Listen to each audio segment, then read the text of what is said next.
Baik, bismillahirrahmanirrahim. Assalamualaikum warahmatullahi wabarakatuh. Alhamdulillahi rabbil alamin. Nahmaduhu wa nasta'inuhu wa nastaghfiruh wa na'udzu billahi min syururi anfusina wa min sayyiati a'malina. May yahdihillahu fala mudilla lahu wa may yudlil fala hadiya lahu. Asyhadu an la ilaha illallah wahdahu la syarika lahu wa asyhadu anna Muhammadan abduhu wa rasuluh. Allahumma himna rushdina wa'idna min syari nafsina. Rabbi zidna ilman nafi'an warzuqna fahmah. Allahumma fahman nabiyyin wa hifzal mursalin wa ilhamal malaikatil muqarrabin birahmatika ya arhamar rahimin.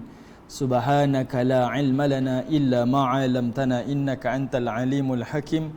Wala haula wala quwwata illa billahil aliyyil azim. Amma ba', alhamdulillah. Pertamanya kita syukur pada Allah Subhanahu wa taala di atas kesempatan masa yang Allah izinkan kepada kita pada pagi ini untuk sama-sama kita berada di dalam majlis ilmu. Mudah-mudahan Allah Subhanahu wa taala melimpahkan kebaikan, kerahmatan, ketenangan dan juga keberkatan dalam kehidupan kita. Saya minta jasa baik kepada semua yang menonton untuk sama-sama kita sharekan, kongsikan live ini di Facebook tuan-tuan. Mudah-mudahan kita sedang memanjangkan kebaikan-kebaikan dan juga masalah ini kepada kenalan-kenalan kita di Facebook kita. Okay, mudah-mudahan kita semua mendapat manfaat daripada majlis ini insya-Allah. Amin ya rabbal alamin. Baik, hari ini kita akan sambung lagi tafsir dan tadabbur kita pada surah yang ke-32 daripada Al-Quran, iaitu surah As-Sajdah. Surah As-Sajdah, surah yang ke-32. Hari ini hari yang majlis yang kedua tafsir dan tadabbur surah As-Sajdah, dan kita insya-Allah akan bermula pada ayat yang keempat. Sebelum kita sambung kepada tafsir, kesempatan pada hari ini saya nak sentuh berkaitan tentang Ramadan. Dalam beberapa tempoh untuk saya ceritakan berkaitan tentang Ramadan sebagai persiapan dan persediaan kita menuju kepada Ramadan yang berbaki sekitar 12 hari ke 11 hari sahaja lagi. Hari ini dah jatuh 18 Syaban dan kita beberapa masa lagi akan menuju kepada Ramadan, dan persoalannya apa persediaan kita bertemu dengan Ramadan. Saya nak kongsikan dengan tuan-tuan yang menonton, sebenarnya rahsia kejayaan dan kesempurnaan Ramadan, ini saya sebut satu rahsia ni tuan-tuan. Tapi bila kata rahsia tak boleh cerita sebenarnya kan. Tapi saya cerita jugalah. Okey. Rahsia kejayaan dan kesempurnaan Ramadan kita sebenarnya bukan bermula pada satu Ramadan. Kejayaan dan kesempurnaan kita sebenarnya bermula daripada satu Rejab. Dia bermula daripada Rejab. Syaban barulah kepada Ramadan. Sebab itu disebutkan kesempurnaan Rejab membawa kepada kesempurnaan Syaban. Kesempurnaan Syaban membawa kepada kesempurnaan Ramadan. Rejab yang tidak sempurna membawa kepada Syaban yang tidak sempurna.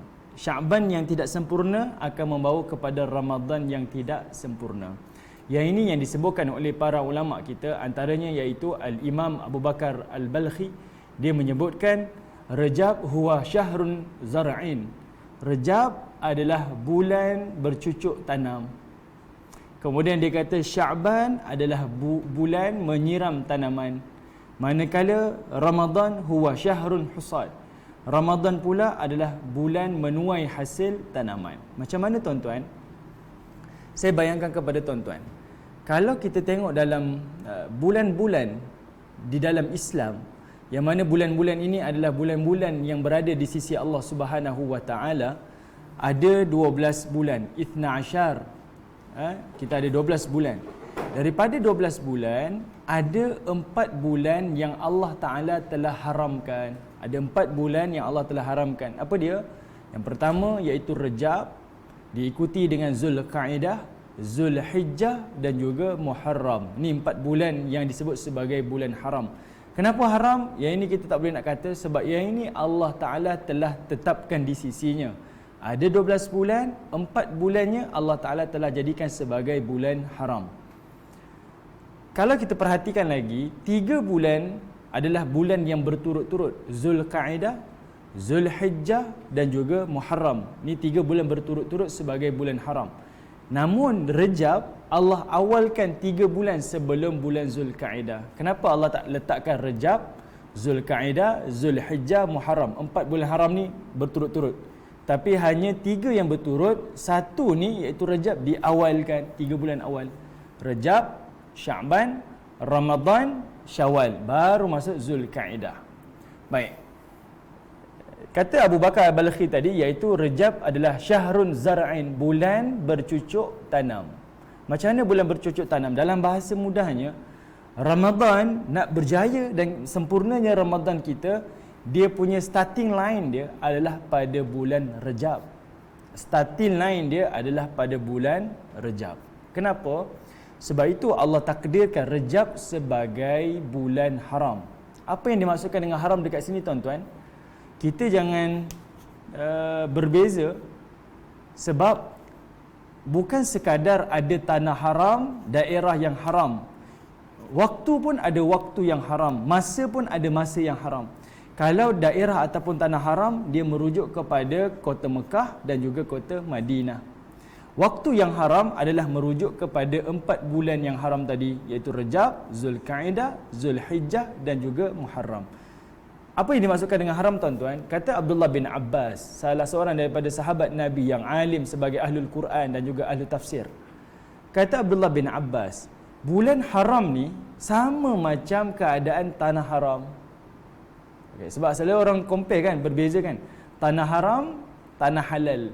Kan? Tanah haram, tanah halal. Sebenarnya dia tanah haram, tanah yang tidak haram. Haram dekat sini adalah merujuk kepada kemuliaan, bukan merujuk kepada halal dan haram. Okey. Tanah haram, apa keistimewaan tanah haram? Siapa yang beribadah di tanah haram, ibadahnya akan digandakan pahalanya. Siapa yang bermaksiat di tanah haram, dosanya akan digandakan siapa yang melaksanakan dosa di tanah haram. Itu bezanya kan. Kalau kita buat dosa ataupun ibadah di tanah yang bukan tanah haram tuan-tuan, sama. Tapi bila kita buat di tanah haram, berbeza keadaannya, berbeza ganjaran dan berbeza azabnya. Begitulah dengan mereka yang beribadah dan mereka yang melakukan maksiat di dalam bulan-bulan haram. Contoh tuan-tuan, kita ambil satu contoh. Ada orang dia berjudi. Seorang Muslim berjudi tuan-tuan, kita kata apa? Ini adalah perkara yang haram. Bayangkan kalau ada Muslim yang berjudi di dalam masjid. Kita kata ini adalah double haram dia. Double dosa dia. Dia Muslim berjudi dah berdosa, dia Muslim berjudi dalam masjid. Ni kita kata double dosa. Kenapa? Sebab tempat itu membezakan dosa tersebut. Betul? Apatah lagi kalau dia seorang Muslim berjudi di dalam Masjidil Haram. Kita kata ni bukan dah double, ni triple infinity punya dosa. Kita ni melampau lah ni. Yang ni memang tak patut. Dia telah melakukan dosa-dosa besar. Sedangkan sama je aktiviti dia, berjudi. Cuma yang membezakannya adalah pada tempat. Dia melakukan judi haram, tapi bila dia buat di masjid, double haram dia. Kalau dia buat di Masjidil Haram, double, triple haram dia. Kenapa? Sebab tanah tersebut berbeza dengan tanah yang lain. Begitulah mereka yang melakukan dosa dan maksiat di dalam bulan-bulan haram. Kata Abdullah bin Abbas, siapa yang melakukan ibadah di dalam bulan haram, Allah akan gandakan pahalanya. Dan siapa yang melakukan dosa dan maksiat di dalam bulan haram, Allah akan gandakan dosa dan azabnya. Tapi tuan-tuan, perkara ni kita jarang-jarang perasan dan kita tak sedar.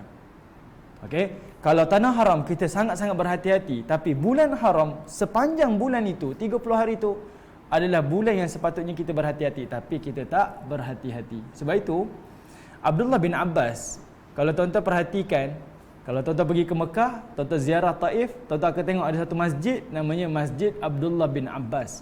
Abdullah bin Abbas tuan-tuan lahirnya di kota Mekah. Dia adalah sepupu Nabi, anak kepada Al-Abbas bin Abdul Muttalib. Dia ni tuan-tuan tak duduk di kota Mekah. Dia hidup di Taif dan dia wafat di Taif. Kenapa tuan-tuan? Sebab dia takut sepanjang dia duduk di Mekah, dia bermaksiat di kota Mekah. Dan dia takut azab dan dosanya berganda-ganda kerana tanah tersebut. Itu disebutkan sebagai haram, tuan-tuan. Jadi bulan haram adalah bulan yang bukan sekadar nak kata bulan haram saja, tuan-tuan. Dia bulan yang kita kena berhati-hati, perbanyakkan ibadah sebab ganjaran besar, tapi cegah diri daripada maksiat kerana azab dia juga besar, berganda-ganda pada bulan tersebut.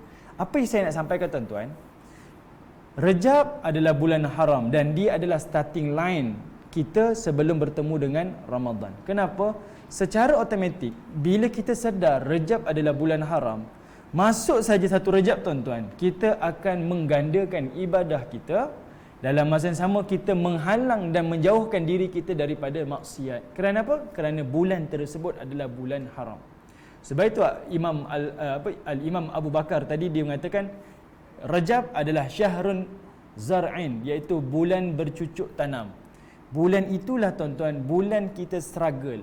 Bulan itulah bulan yang kita paksa diri kita melakukan ketaatan dan ibadah kepada Allah. Misal, dalam bulan Ramadan, kita target saya nak puasa penuh. Puasa itu bukan bermula pada satu Ramadan. Puasa itu adalah bermula pada satu Rejab. Latihan itu bermula daripada satu Rejab. Kalau Ramadan kita target 30 hari Ramadan, saya nak bangun setiap malam dengan qiyamnya. Dia bukan merujuk kepada qiyam itu bermula pada satu Ramadan. Tapi latihan qiyam sepanjang malam itu bermula daripada satu Rejab. Kita nak baca Quran sampai khatam. Baca Quran khatam sepanjang Ramadan. Baca Quran bukan bermula pada satu Ramadan, dia bermula daripada satu Rejab. Apa lagi, tuan-tuan? Kita nak berinfak, kita nak macam-macam impian kita dalam bulan Ramadan. Saya nak buat macam-macam ibadah.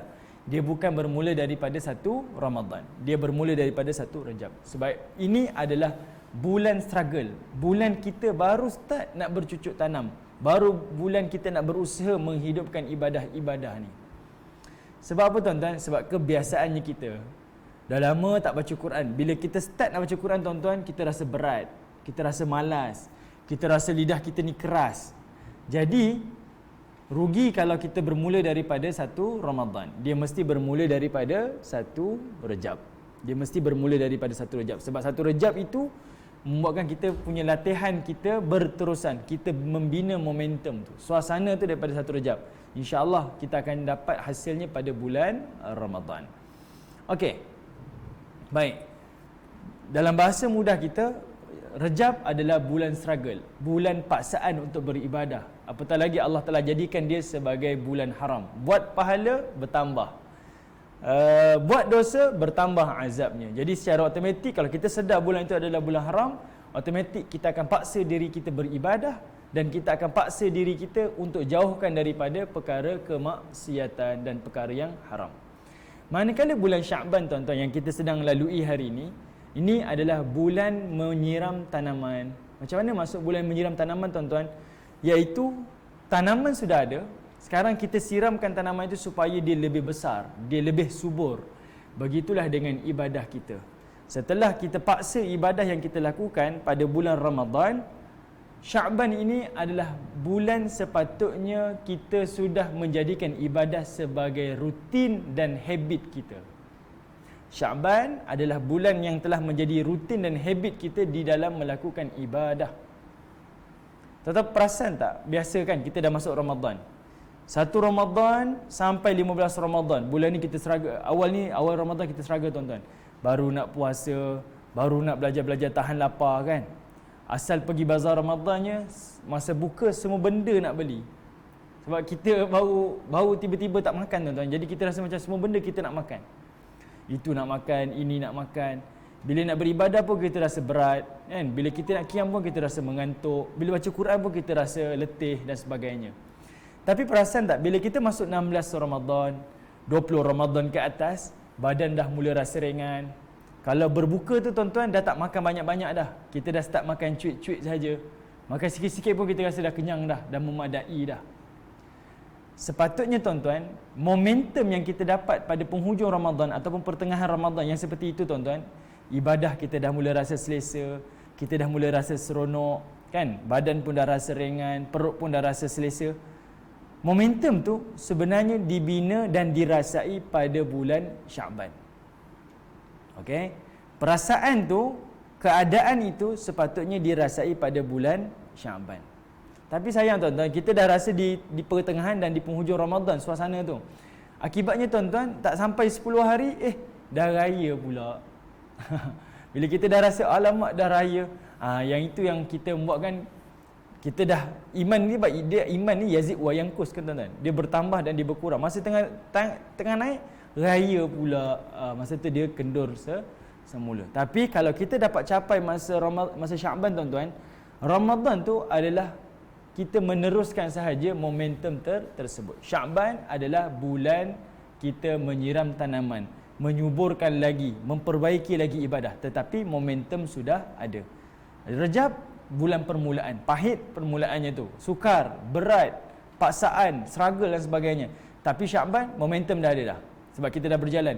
Cuma tinggal kita nak memperelokkan, memperindah,kan, menyempurnakan lagi ibadah kita di sisi Allah Ta'ala. Sebab tuan-tuan bayangkan, bila kita masuk Ramadan, semua keadaan berubah, kan? Kita bangun pagi, nak sahurnya, kemudian nak subuhnya, kemudian kita pergi kerja, balik kerja, kemudian nak berbuka puasa, malam nak tarawih. Dia satu Ramadan tu kita rasa pertukaran waktu yang sangat ketara. Kita nak serasi tu mengambil tempoh sampai 5 hari ke 10 hari. Keadaan tu, kita berubah, keadaan pun berubah. Sayang tuan-tuan, 5 ke 10 hari tu dirugikan dalam keadaan kita baru nak serasi. Sepatutnya masuk satu Ramadan kita dah selesa dah. Kita bukan lagi paksa beribadah, tapi kita dah mula menikmati ibadah kita di dalam bulan Ramadan. Barulah Ramadan itu menjadi Ramadan yang terindah dalam kehidupan kita. Okey, kita nikmati. Sebab 30 hari yang Allah sediakan untuk Ramadan ni, yang dilimpahkan dengan macam-macam keberkatan dan kebaikan, itu menjadikan Ramadan tu akan lebih bermakna. Ibadah tu akan dirasai dengan penuh kenikmatan di sisi Allah Subhanahu wa taala. Okey. Baik tuan-tuan yang dirahmati oleh Allah, saya suka nak beri bayangan pada tuan-tuan. Penting kita nak bercerita pada awal mukadimah tafsir kita pada hari ini tuan-tuan. Sebabnya kita cuba menghidupkan salah satu daripada sunnah Nabi SAW. Seperti mana yang diriwayatkan oleh Imam An-Nasa'i, Nabi SAW apabila hampir tibanya Ramadan, Nabi akan bercakap dengan sahabat Nabi, kumpulkan sahabat, dan Nabi kata, "Ja'akum Ramadan syahrun mubarak." Akan datang kepada kamu satu bulan yang dinamakan bulan Ramadan, syahrun mubarak, bulan yang dipenuhi dengan segala macam keberkatan yang Allah letakkan dalam bulan tersebut. Seolah-olahnya tuan-tuan, ada satu tarikh masa ni Allah telah sempurnakan, Allah letakkan macam-macam tawaran. Jadi Nabi war-warkan, ingat-ingatkan, Nabi maklumkan kepada sahabat-sahabat supaya ambil kesempatan, ambil peluang dan planning Ramadan kita macam mana. Okey. Sebab itu kita cuba menghidupkan salah satu daripada sunnah Nabi ni tuan-tuan, iaitu sebelum masuk Ramadan kita telah bercerita tentang Ramadan. Sebab sayang, saya sendiri pun tuan-tuan, ni kita bulan Syaban kan, nak masuk Ramadan ni tuan-tuan, orang dah sibuk dah. Setelah kita punya SOP pun dah berubah, Masjid Surau dah ada kuliah, masing-masing nak ada tazkirah Ramadan. Saya tak salahkan tuan-tuan, tazkirah Ramadan hakikatnya sepatutnya dia mesti awal. Dia bukan masuk Ramadan baru cerita tazkirah Ramadan. Bolehlah tuan-tuan, tapi sayanglah. Sayanglah sebab kita tak prepare, kita tak rancang. Kita dah masuk baru kita nak buat. Misal anak-anak kita ambil exam tuan-tuan, persediaan peperiksaan exam tu tuan-tuan dibuat masa sebelum exam ataupun malam exam ataupun masa exam berlangsung.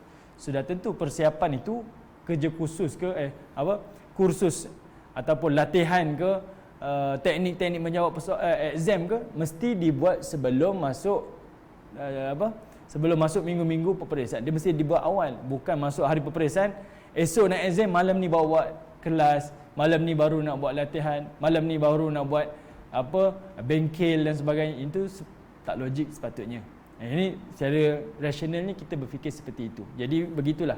Cerita Ramadan dia mesti bermula daripada sebelum Ramadan, supaya momentum, suasana, mood tu kita dah bina daripada sebelum Ramadan.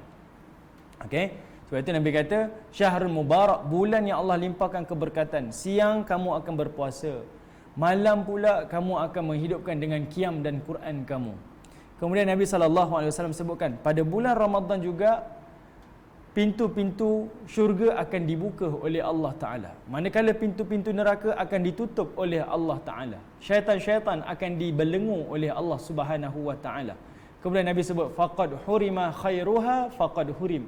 Siapa yang Allah haramkan, Allah halang dia daripada mendapat kebaikan dalam bulan Ramadan, faqad hurim, maka Allah akan halang dia. Ini salah satu daripada ancaman Nabi SAW.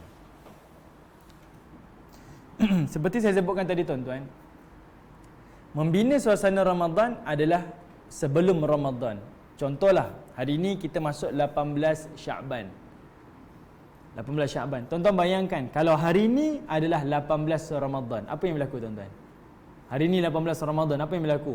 Tuan-tuan dah nampak dah dekat Facebook tuan-tuan ni, selain kuliah daripada PMP, yang naik nanti baju raya, jualan kuih raya, jualan lansir raya. Semua cerita raya tu dah keluar dah. 18 ni baru 18 Ramadan, belum habis Ramadan tuan-tuan.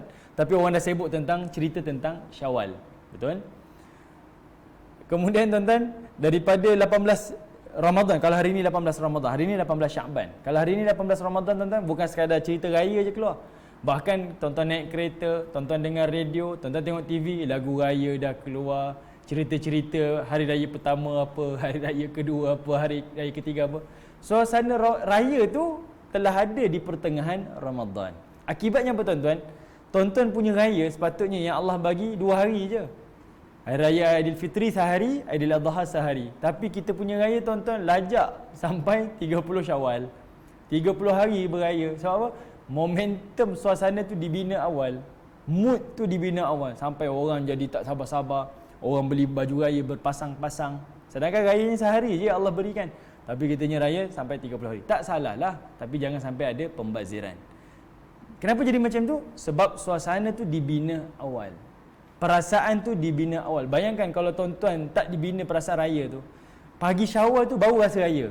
Apa perasaan tuan-tuan? Kita tak rasa seronok. Kita tak akan rasa best raya tu. Sebab kita rasa pagi ni je raya, esok dah hari seperti biasa. Tapi kerana dibina awal dengan lagu raya, dengan pakaian raya, juadah raya dan sebagainya, menyebabkan kita rasa 30 hari Syawal, 30 hari itulah dipanggil sebagai 30 hari raya. Tuan-tuan faham saya? Jadi bayangkan tuan-tuan, kalau 18 Sya'ban ini tuan-tuan dah membina suasana Ramadan. Jangan pergi jauh tuan-tuan. Kalau tak dapat di masjid surau kita, tak dapat di dalam tempat sekerja kita tuan-tuan, di kawasan kejiranan kita, paling tidak kita telah membina di dalam rumah tangga kita. Bacaan Quran telah berjalan dah di antara kita dan pasangan kita, kita dan anak-anak kita, saling berlumba-lumba dah. Bacaan Quran dah bermula, qiyam kita dah start bangun awal, kita qiyam, pasangan kita qiyam, anak-anak kita qiyam, saling kejut-mengejut. Kemudian kita saling dah mula start berpuasa. Kan Nabi SAW sebutkan dalam hadis-hadis Nabi, diceritakan oleh sahabat-sahabat Nabi. Nabi masuk bulan Sya'ban, Nabi berpuasa lebih banyak daripada bulan-bulan sebelumnya. Itu menunjukkan Nabi telah membina momentum suasana Ramadan dalam bulan Sya'ban. Sebab puasa tu akan Nabi lakukan pada bulan Ramadan. Jadi Nabi tak buat satu Ramadan tu baru start puasa. Tapi Sya'ban Nabi dah memperbanyakkan, lebih banyak daripada bulan-bulan yang lain. Jadi kita pun seperti itu, meniru amalan yang dilakukan oleh Nabi SAW. Dah start berpuasa dengan keluarga kita. Keluarga kita pun dah rasa seronok. Iftar sama, sahur sama dan sebagainya. Ini suasana yang perlu dibina. Rumah kita tuan-tuan dah mula kita dekorasi untuk sambut tetamu yang sangat istimewa. Cerita apa, tampailah apa-apa tuan-tuan, Ramadan Karim, Allahu Akram dan sebagainya. Buatlah hiasan-hiasan yang kita membina suasana perasaan kegembiraan untuk menyambut Ramadan. Yang ini sangat penting. Okey, supaya kita akan tumpu dan memberi perhatian keistimewaan kepada bulan Ramadan, seperti mana kita terlalu tumpu dan fokus kepada sambutan hari raya yang sehari itu, tapi kita membina sangat luar biasa perasaan tersebut. Okey, baik tuan-tuan yang dirahmati Allah, itu berkaitan tentang Sya'ban. Sya'ban adalah bulan momentum. Kita dah membina suasana tu. Masuk Ramadan tuan-tuan, ada amalan-amalan yang perlu kita lakukan. Okey. Tapi amalan pada bulan Ramadan ni Dia mesti dibina dan dipersiapkan menjadi rutin dan habit kita adalah pada bulan-bulan sebelum Ramadan. Saya nak sentuh tuan-tuan, kata seorang ulama iaitu Al-Imam Asy'arani, dia menyebutkan Rejab dan Sya'ban ni, 2 bulan ni tuan-tuan yang kita duk struggle ni, membina momentum ibadah ni untuk masuk Ramadan. Kata Imam Asy'arani tuan-tuan, 2 bulan ini iaitu Rejab dan Sya'ban adalah bulan penyucian jiwa. Selalu kita ingat Ramadan adalah bulan penyucian jiwa kan. Masuk Ramadan lah kita nak bersihkan hati kita. Belum masuk Ramadan lah kita nak cuci hati kita. Dah macam-macam lah. Kita fikir macam tu. Okay, kita fikir macam tu. Bulan Ramadan tu bulan penyucian jiwa. Sebenarnya tuan-tuan, kata Imam Sya'rani, Rejab dan Sya'ban adalah bulan pembersihan dan penyucian jiwa. Rejab dan Sya'ban. Kenapa? Sebab masuk Ramadan, bila kita dah menyucikan jiwa pada Rejab dan Sya'ban, kata Imam Sya'rani, masuk Ramadan, hati kita ni akan dipilih untuk benar-benar layak untuk bertemu dengan malam Lailatul Qadar. Maknanya 2 bulan ni tuan-tuan bukan saja-saja tuan-tuan. Bukan sekadar nak membina momentum dalam bulan Ramadan, bahkan itulah tempoh pembersihan hati untuk hati kita benar-benar layak masuk Ramadan dapat bertemu dengan malam Lailatul Qadar. Abdullah bin Abbas, sahabat Nabi, ceritakan tuan-tuan. Ini sahabat-sahabat yang Allah Ta'ala telah singkap pandangan hati mereka, pandangan mata mereka untuk melihat malam Lailatul Qadar. Setelah hati-hati mereka layak untuk bertemu dengan Lailatul Qadar. Kata Abdullah bin Abbas, pernah satu malam dia tertidur, lalu ada suara mengejutkannya, memberitahu kepadanya malam ini adalah malam Lailatul Qadar. Bila Abdullah bin Abbas terbangun, dia melihat Nabi SAW sedang qiyam di hadapannya. Memanglah setiap malam Nabi akan qiyam kan, solat malam. Tapi kata Abdullah Abbas, dia dengar macam ada orang kejutkan dia, kata malam tu malam Lailatul Qadar. Dan kata Abdullah bin Abbas, malam tersebut adalah malam yang ke-21. Yang ini tuan-tuan, saya bukan nak ajak tuan-tuan berteka-teki tentang bila Lailatul Qadar, 21 ke 23, tak. Tetapi nak memberitahu Allah telah singkapkan pandangan hati kita, pandangan mata kita untuk dapat melihat malam Lailatul Qadar, kalaulah hati kita bersih dan layak untuk bertemu Lailatul Qadar. Macam mana nak dapat hati yang bersih yang layak ni tuan-tuan? Rejab dan Sya'ban itu perlu dibina, dibersihkan, digilap hati ni sebaik mungkin supaya ia sempurna dan layak bertemu dengan Lailatul Qadar. Okey, baik. Kita tak masuk lagi surah Sajadah tuan-tuan. Sekadar untuk kita menghidupkan salah satu daripada sunnah Nabi, iaitu bercerita tentang Ramadan sebelum tibanya Ramadan yang dilakukan oleh Nabi SAW. Macam kita dapat offer lah tuan-tuan ada tawaran istimewa di Shopee Complex kawasan setempat kita. Dia takkanlah hari pertama tu dia buat diskaun, hari tu baru dia nak war-warkan. Mestilah dia maklumkan, marketing dia mesti awal, 2-3 minggu awal. Maka begitulah sepatutnya yang kita lakukan. Tawaran yang paling istimewa di sisi Allah ini dalam bulan Ramadan, jangan cerita pada 1 Ramadan, apatah lagi cerita 15 Ramadan baru nak cerita. Dia mesti bermula sebelum Ramadan. Okey, baik tuan-tuan yang dirahmati oleh Allah. Jadinya tuan-tuan, bila masuk Ramadan, tibanya Ramadan tuan-tuan, kita kena ingat dalam hadis-hadis Nabi SAW membayangkan kepada kita banyak hadis, iaitu siapa yang masuk Ramadan dan dia keluar daripada Ramadan dia mesti dalam 2 keadaan sahaja. Pertama, kata Nabi, man sama Ramadan imanan wahtisaban, siapa yang berpuasa Ramadan dengan iman dan pengharapan, ghufira lahu ma taqaddama bi dhanbih, iaitu dia akan diampunkan oleh Allah Taala dosa-dosanya daripada kecil sampailah ke saat tersebut. 70 tahun ke usianya, 80 tahun ke 50 tahun ke usianya, Allah ampunkan. Syaratnya dia berpuasa Ramadan imanan, dengan keimanan, wahtisaban, dengan pengharapan. Pengharapan macam mana? Iaitu berpuasa dengan ilmu, dalam keadaan dia mengharap Allah ampunkan dosanya, barulah dia keluar dalam keadaan dia mendapat pengampunan. Dalam hadis yang lain pula tuan-tuan, Nabi membayangkan satu doa daripada Jibril, hadis yang masyhur. Saya percaya tuan-tuan selalu dengar hadis ni. Nabi naik tangga mimbar di Masjid Nabawi kan, Nabi sebut amin. Naik satu tangga amin, Nabi naik tangga ketiga amin. 3 kali Nabi sebut amin. Sahabat Nabi tanya, kata Nabi, tadi Jibril datang dan Jibril telah berdoa 3 doa dan Jibril telah meminta kepadaku untuk menyebut kalimah amin. Apa dia tuan-tuan? Antaranya kata Nabi SAW, Jibril berdoa, siapa yang mendengar namamu namun tidak berselawat kepadamu, maka dia manusia yang paling rugi dan paling malang. Nabi kata amin. Yang kedua kata Jibril, siapa yang memiliki orang tuanya ataupun salah seorang daripadanya, namun si anak itu tak menjadikan orang tuanya sebagai kunci masuk syurga, tak menjadikan shortcut jalan pintas dia untuk dapat masuk syurga Allah, kata Jibril, itulah anak yang paling rugi dan paling malang. Jibril kata amin. Nabi SAW kata amin. Maksudnya apa tuan-tuan?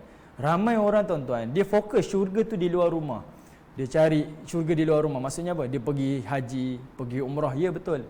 Dia pergi buat macam-macam program di luar. Tapi dia terlupa Allah telah sediakan satu syurga di rumahnya, dalam rumahnya. Siapa? Iaitu ibu bapa kita. Sebab itu Nabi SAW, bila ada sahabat Nabi yang betul-betul bersemangat nak pergi ke medan jihad, dah duduk di medan jihad tuan-tuan, Nabi akan bariskan sahabat Nabi dan Nabi akan filter lagi sekali, tapis lagi sekali siapa yang layak. Bila Nabi dengar kamu si fulan bin si fulan sekian-sekian, tanya ada siapa-siapa di rumah, katanya ada orang tua yang uzur dan sebagainya, kata Nabi, jihad kamu adalah kepada orang tua kamu, silakan pulang. Nampak? Duduk di medan jihad tuan-tuan, yang mana keadaan itu sangat Nabi perlukan barisan-barisan tentera Islam untuk mempertahankan agama, meninggikan agama. Tapi bila ada orang tua di dalam rumah kita, iaitu ibu bapa kita, memerlukan kita, Nabi minta pulang. Sebab jihad itu lebih utama daripada jihad di medan perang.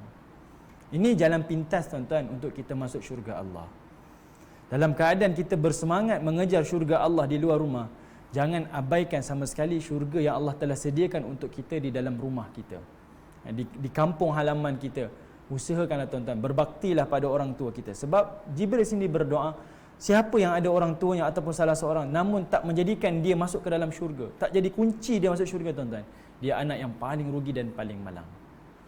Yang ketiga doa daripada Jibril. Kata Jibril AS, siapa yang bertemu Ramadan, hidup dalam bulan Ramadan, namun dia keluar daripada Ramadan tanpa dapat pengampunan daripada Allah, tak dapat pengampunan tuan-tuan, dia manusia yang paling rugi dan paling malang. Nabi kata amin tuan-tuan. Maknanya dalam hadis ni kita boleh nampak siapa yang bertemu Ramadan, keluar daripada Ramadan, hanya dua keadaan saja. Sama ada mendapat pengampunan ataupun dia menjadi manusia paling rugi dan paling malang. Hakikatnya tuan-tuan, kita tak ada pilihan melainkan kita mengharapkan pengampunan daripada Allah Subhanahu wa taala. Macam mana nak dapat pengampunan daripada Allah sepanjang bulan Ramadan? Pengampunan penuh ni tuan-tuan, special ni. Kata Ibn Rajab Al-Hambali, dia karang satu kitab namanya kitab Lataif Ma'arif. Dia kata apa? Setiap mukmin yang bertemu Ramadan, dia perlu menghidupkan dua jihad.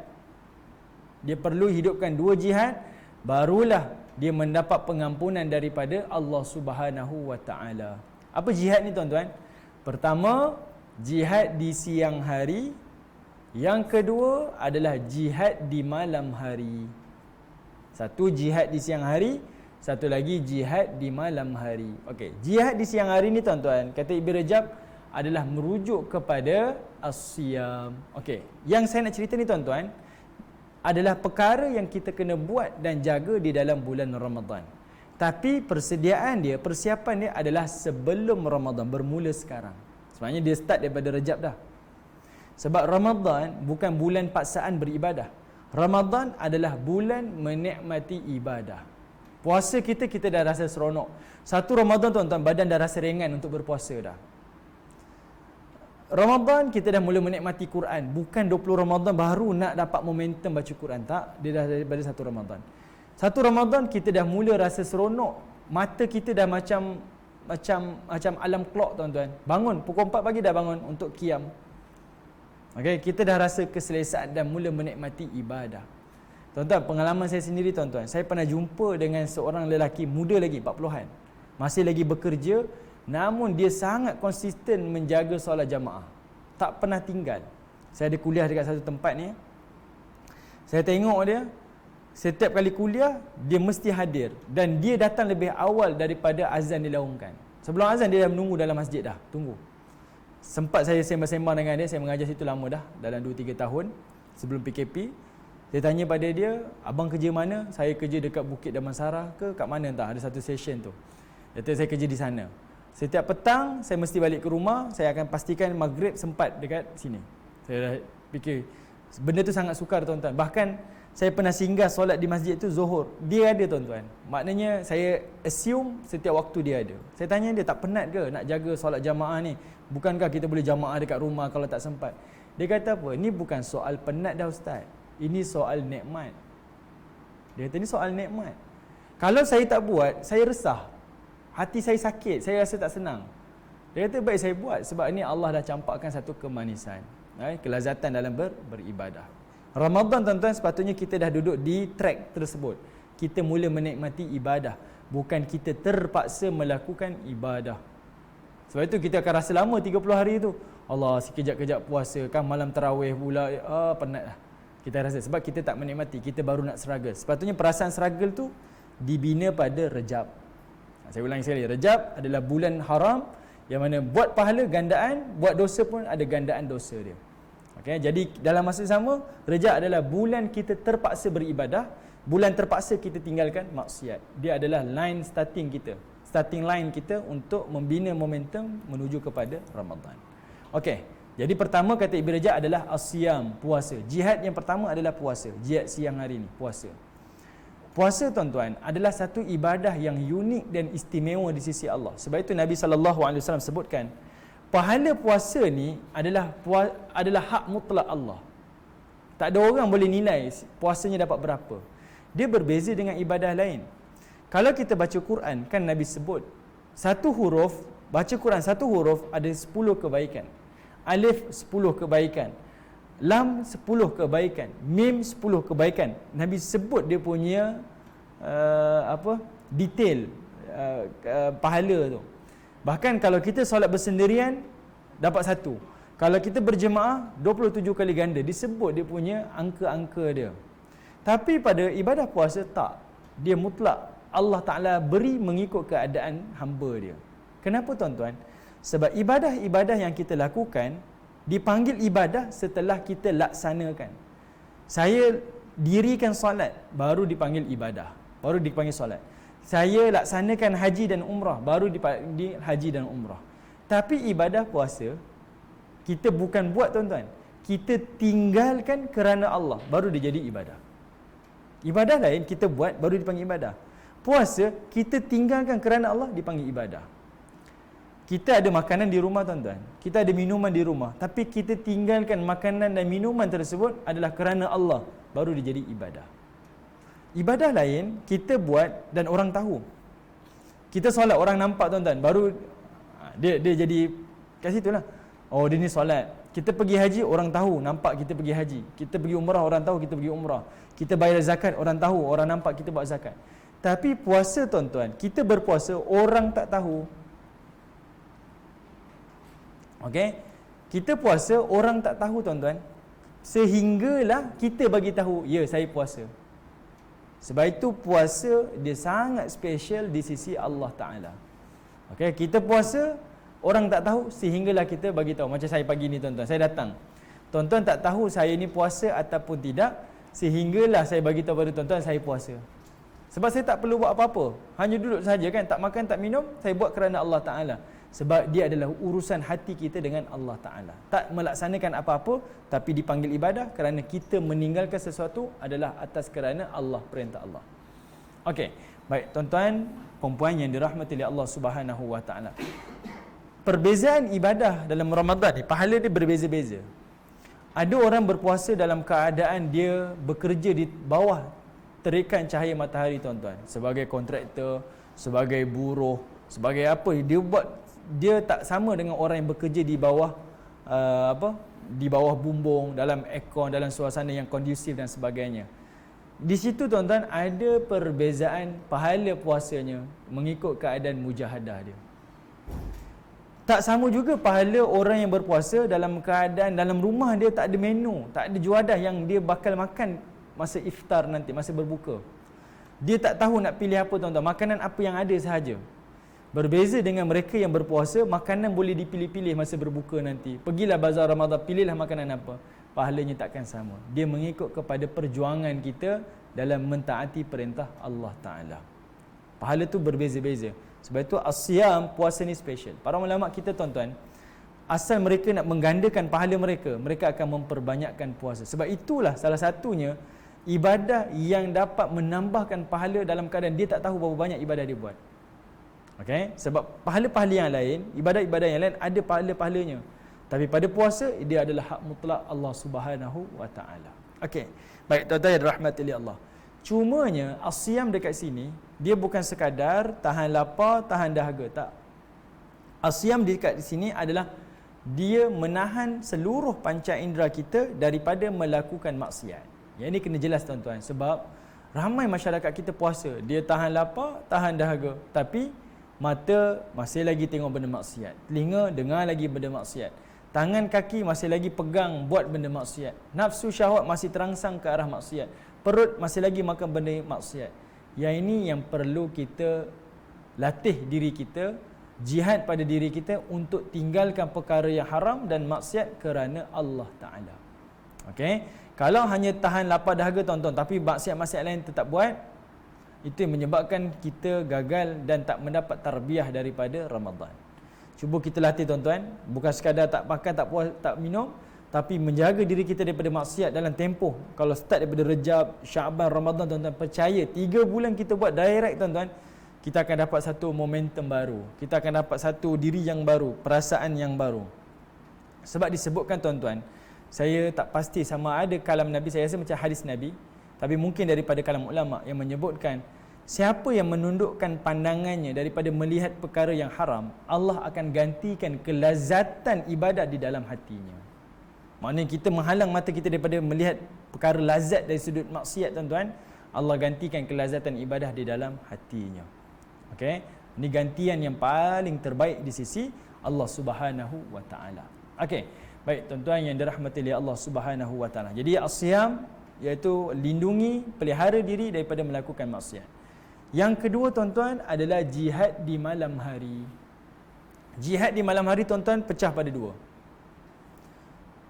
Satu namanya adalah al-qiyam, solat malam. Masuk Ramadan tuan-tuan, kita kena menghidupkan ibadah-ibadah kita, salah satunya adalah solat malam. Tapi dia perlu dipersiapkan daripada sebulan Ramadan. Kita dah jadi rutin dah solat malam ni. Solat malam ni tuan-tuan, dalam hadis Nabi, Nabi sebut secara khusus solat malam di malam-malam Ramadan. Kata Nabi, man qama Ramadan imanan wa ihtisaban, siapa yang menghidupkan malam-malam Ramadan dengan iman dan pengharapan, ghufira lahu ma taqaddama min dhanbih, maka Allah akan ampunkan dosa-dosa yang pernah dia lakukan. Okey, jadinya tuan-tuan, qiyam pada bulan Ramadan adalah merujuk kepada salat tarawih. Qiyam dalam bulan Ramadan adalah merujuk kepada tarawih. Tarawih dekat sini tuan-tuan, okey, tarawih di sini, kalaulah dalam bulan Ramadan tarawih tu ditekankan, maksudnya salat fardunya lebih-lebih lagi diutamakan. Okey, sebab ramai yang hanya fokus tarawih saja, tapi salat fardu tak difokus. Sedangkan kalau sunat ditegaskan, disempurnakan dalam bulan Ramadan, yang fardu lebih-lebih lagi patut disempurnakan. Tapi yang inilah yang sepatutnya yang sering kita abaikan. Cuba perhatikan tuan-tuan nanti di masjid surau kita, tarawihnya melimpah jamaah. Esok subuh tuan-tuan tak ada jamaah. Yang mana lebih utama? Yang sunat tarawihnya ke ataupun yang fardu subuhnya? Okay.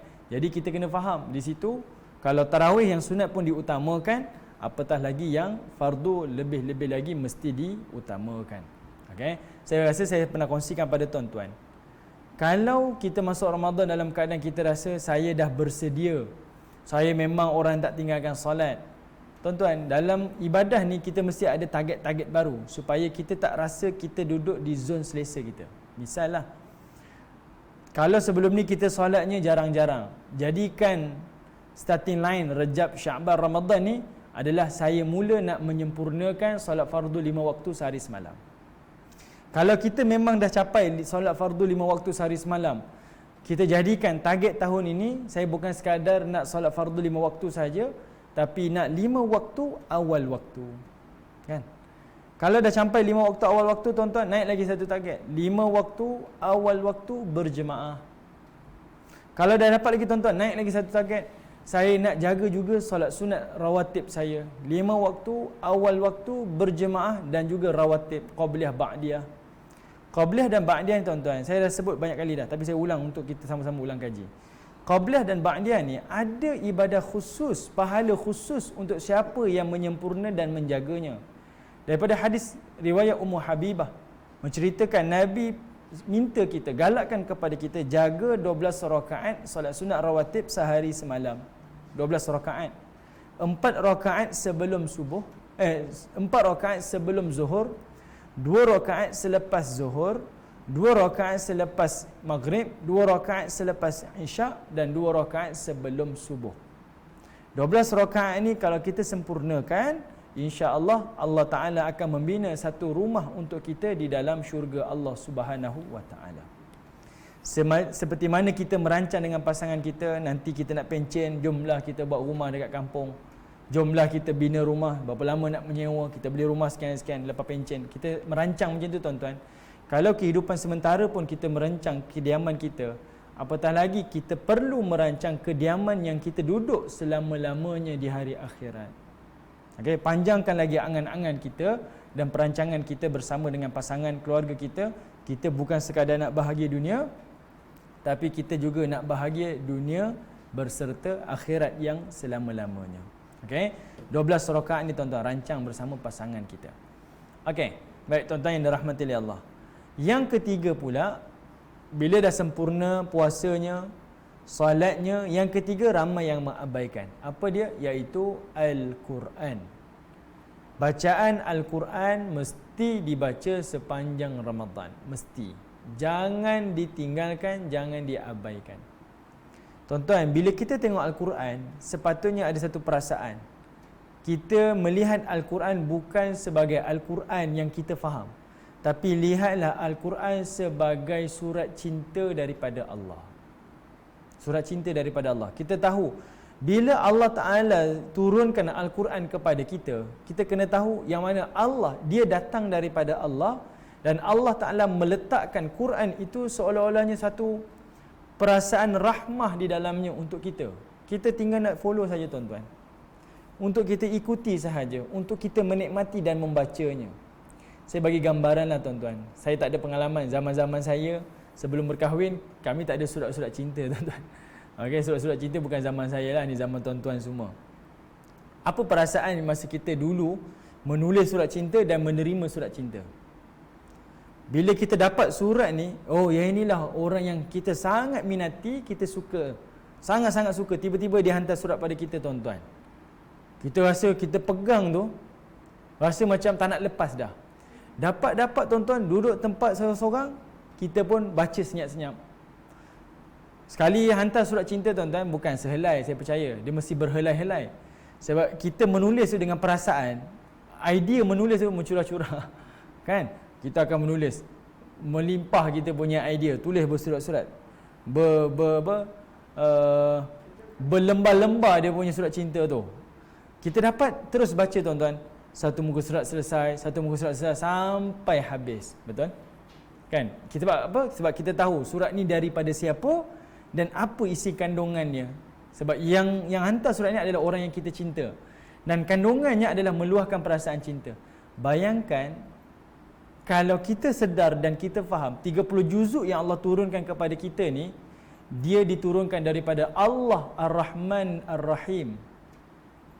Dan kandungan dalam Quran ni adalah kandungan yang mengekspresikan perasaan cinta Allah kepada hamba-Nya. Tapi kita tak rasa di situ, tuan-tuan. Bayangkan, pernah tak, logik tak, ada orang terima surat cinta pada seseorang yang dia kata dia suka. Dia dapat surat cinta, tuan-tuan, dia pun simpan, masuk dalam beg. Nantilah saya baca. Nantilah. Mustahil, tuan-tuan. Dia ambil, dia akan cari satu tempat, dia akan baca. Baca, tuan-tuan, selesai. Percaya atau tidak, mesti dia akan ulang balik baca yang pertama balik. Kan dia dah habis baca lagi sekali. Sepatutnya macam tu kita dengan Al-Quran. Kalau kita yakin ini daripada Allah, yang maha penyayang kepada kita, dan konten dia adalah mengekspresikan perasaan cinta Allah pada hamba dia, kita mesti baca. Kita tak akan bertangguh-tangguh, nantilah baca. Tak. Kita akan curi masa, ambil masa untuk membaca Al-Quran. Sebab itu Al-Quran ni, dia bukan kita kena ada masa kosong untuk baca Quran, tapi kita kena kosongkan masa kita untuk baca Al-Quran. Okay? Kita sendiri kena sediakan masa kita untuk membaca Al-Quran. Bukan, saya tak boleh baca Quran sebab saya sibuk.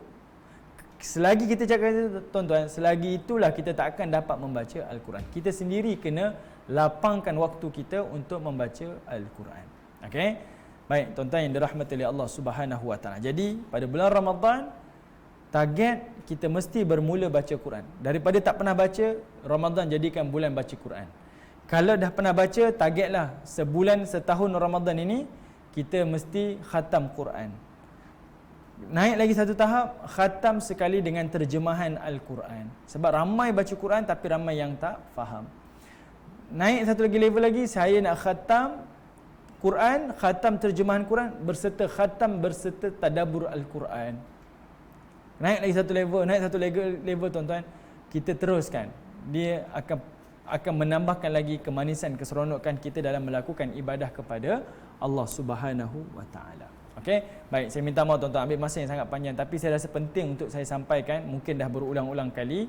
Namun ini adalah sebagai menghidupkan salah satu suasana Ramadan di dalam bulan Syaban. Kalau kita tak membinanya tuan-tuan, siapa lagi yang nak membantu kita?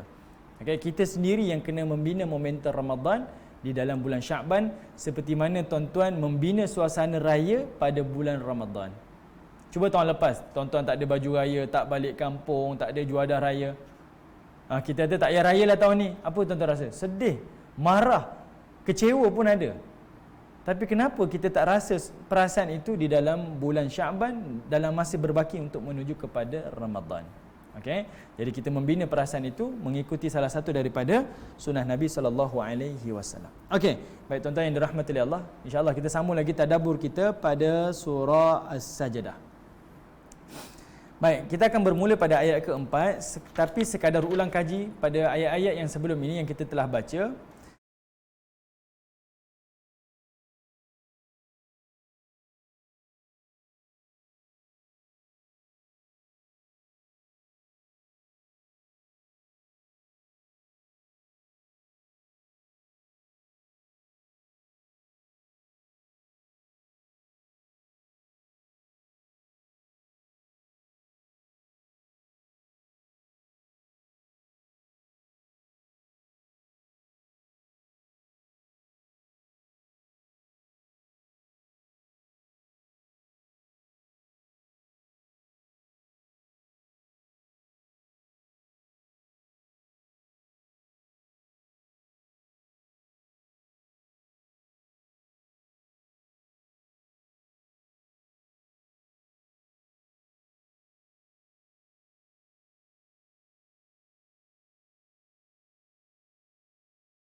Quran, wala in sa'altahum man khalaqas samawati wal ard Wa sakhara asy-syamsa wal qamar la yaqulunna Allah. Sekiranya kamu bertanya kepada mereka, man khalaqas samawati wal ard, siapa yang menciptakan langit dan bumi ini? Wa sakhara asy-syamsa wal qamar, siapa yang menjalankan, yang menukar-nukar siang dan malam ini? La yaqulunna Allah, pasti mereka akan menyebutkan Allah yang ciptakan. Maksudnya tuan-tuan, orang yang tak beriman kepada Allah, mereka bukan isu tak percaya pada Allah. Percaya. Cuma orang kafir dia berbeza, dia menyelisih, dia mendustakan apa yang dibawa oleh Nabi sallallahu alaihi wasallam. Beriman ke tidak beriman? Tapi mereka berbeza 3 perkara. Pertama, betul ke Muhammad adalah Rasulullah? Kedua, betul ke adanya hari kiamat? Ketiga, betul ke Quran ini kalamullah? Ini 3 isu besar dalam kalangan orang Mekah pada waktu tersebut. Sebab ini surah Makkiyah. Jadi sebab itu ayat kedua, Allah Ta'ala membenarkan Quran sebagai kalamullah. Allah menyebutkan tanzilul kitab. Bila Allah sebut tanzil, tuan-tuan, dia bukan diterjemahkan sebagai Al-Quran diturunkan. Tak. Dia diterjemahkan Al-Quran diturunkan beransur-ansur. Itu namanya tanzil. Itu namanya tanzil. Kalau Al-Quran diturunkan serentak sekaligus disebut anzal. Ada beza kalimah anzal. Sebab itu kita baca inna anzalnahu fi lailatul qadar. Kami turunkan anzal sedebuk Quran ni 30 juzuk sempurna. Tapi bila Allah sebut malaikat turun pada malam Lailatul Qadar, Allah tak sebut anzalna malaika, Allah sebut tanzilul malaika. Tanzil dekat situ, malaikat ni turun dalam keadaan satu kumpulan. Turun satu kumpulan, turun lagi satu kumpulan. Kemudian turun lagi satu kumpulan. Dia turun berperingkat-peringkat dan turunnya bergerumpulan. Ada yang turun, ada yang naik, ada dalam pasukan-pasukan, kumpulan-kumpulan yang telah ditentukan. Jadi Allah kata tanzilul kitab, sebab surah ni surah Makkiyah, tuan-tuan. Jadi ayat dalam yang diturun wahyu pada Nabi ni tak sempurna lagi. Kan? Sebab zaman Mekah, belum masuk zaman Madinah, belum selepas hijrah. Jadi ayat tak sempurna. Kalau Allah sebut anzalnal kitab, kami turunkan kitab, seolah-olahnya Quran kepada Nabi itu sempurna dah. Jadi ayat-ayat wahyu turun selepas itu, ini bukan kalamullah. Jadi Allah sebut tanzilul kitab.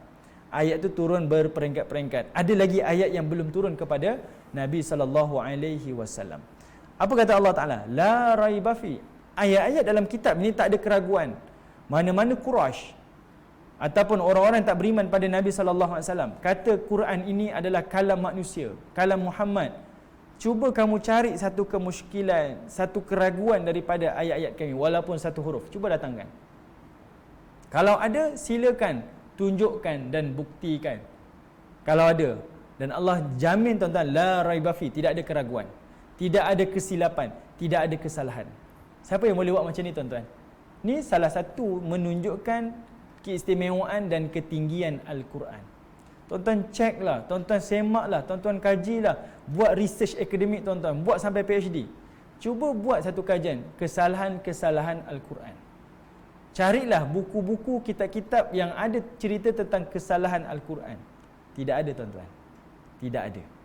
Sebab itu Allah meletakkan ini Quran yang turun beransur-ansur kepada Muhammad, la raiba fi, tidak ada keraguan. Kamu tak akan jumpa satu kesalahan dan kesilapan. Dan Allah Ta'ala letakkan mir rabbil alamin, dia datang daripada Tuhan sekalian alam. Maknanya, tuan-tuan, ayat kedua ni Allah Ta'ala seolah-olahnya memberikan satu cap garanti. Quran adalah kalam aku, dia datang daripada aku. Kamu orang Quraisy percaya kepada Allah, tapi kamu tak percaya Quran adalah kalam Allah.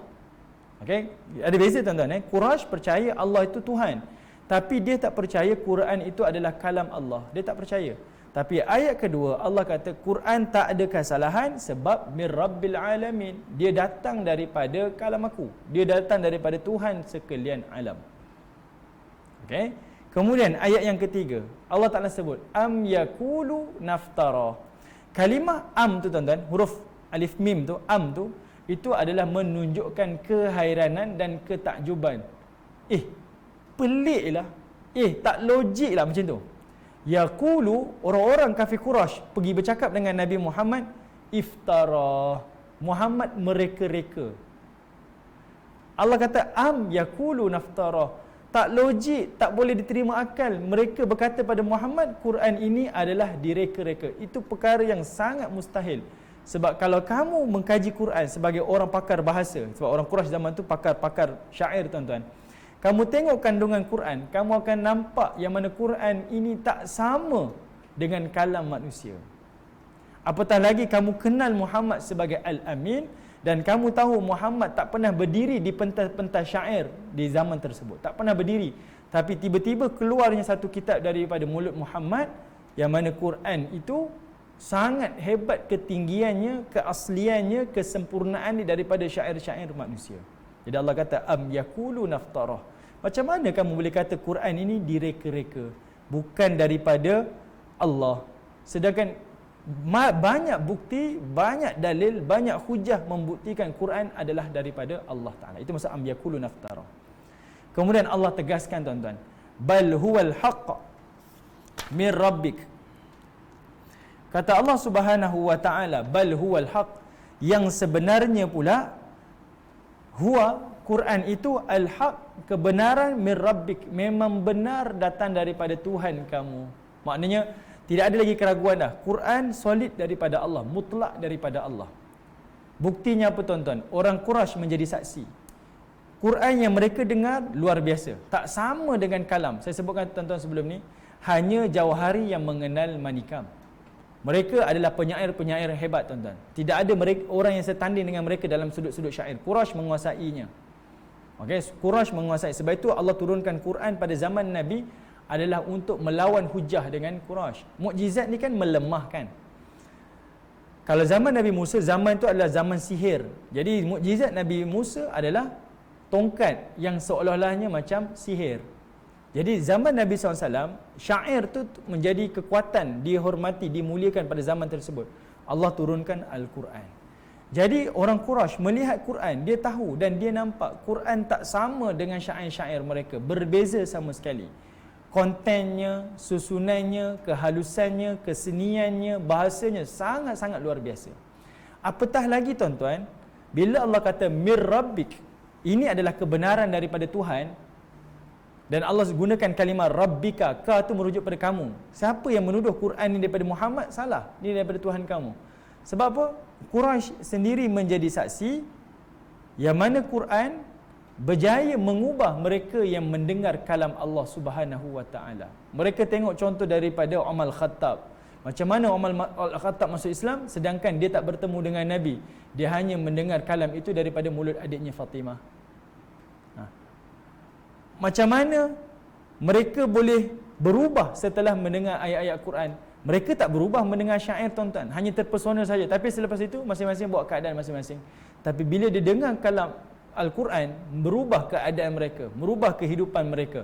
Sebab itu menjadi bukti yang mana dia datang daripada Rabbik, Tuhan kamu. Kemudian Allah Ta'ala sebutkan litunzira qauman ma, yang mana dia datang untuk memberi peringatan kepada kaum, memberi ancaman, memberi teguran keras kepada mereka yang menentang Al-Quran.